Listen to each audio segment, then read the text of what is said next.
Hello అండి అందరికీ. ఈరోజు నేను మీకు ఒక ఈజీ రెసిపీ స్నాక్ ఐటెం చూపిస్తాను. ఫూల్ మఖానాతో చిన్న స్నాక్ ఐటెం, చాలా ఈజీగా అయిపోతుంది. Caramel pool makhana. సో ఇది చాలా ఈజీ ప్రాసెస్ అండి. రెండు ఇంగ్రీడియంట్స్. సో ఇది ఎలా చేసుకోవాలో ఇప్పుడు నేను మీకు చూపిస్తాను. సో ఇలా వీడియోలో చూస్తున్నారు కదా, స్టవ్ మీద ప్యాన్ పెట్టుకొని ఒక 2 స్పూన్స్ నెయ్యి వేసుకొని అందులో ఫూల్ మఖానా యాడ్ చేసుకొని 7 to 8 minutes లో ఫ్లేమ్లో ఫ్రై చేసుకోవాలి.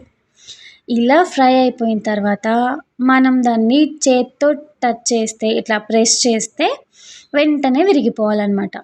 చూడండి, నేను వీడియోలో చూపించాను కదా, ఇలా ఈజీగా స్మాష్ అయిపోవాలి. సో ఇలా అయిపోయిన తర్వాత వాటిని పక్కకు పెట్టుకొని మళ్ళీ ప్యాన్లో కొంచెం నెయ్యి వేసుకొని అందులో మీ స్వీట్కి సరిపడా, మీరెంత మఖానా తీసుకుంటారో దానికి సరిపడా బెల్లం కానీ షుగర్ కానీ తీసుకోవాలి. నేను ఇక్కడ బెల్లం తీసుకున్నాను.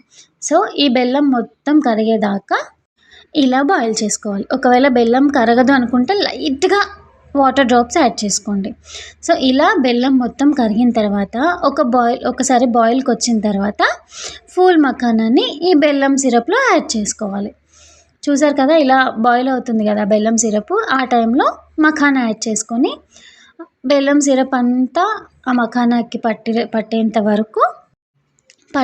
వరకు ఇలా ఫ్రై చేసుకుంటూనే ఉండాలన్నమాట. స్టవ్ని సిమ్లో పెట్టుకోవాలి. ఈ ప్రాసెస్ మొత్తం గుర్తుపెట్టుకోండి. సో ఇలా ఈజీగా చూస్తున్నారు కదా వీడియోలో, చాలా ఈజీ ప్రాసెస్. ఇలా క్యారమెల్ మఖానా ఈజీగా రెడీ చేసేసుకోవచ్చు. వీడియో నచ్చితే లైక్ చేయండి. Thank you.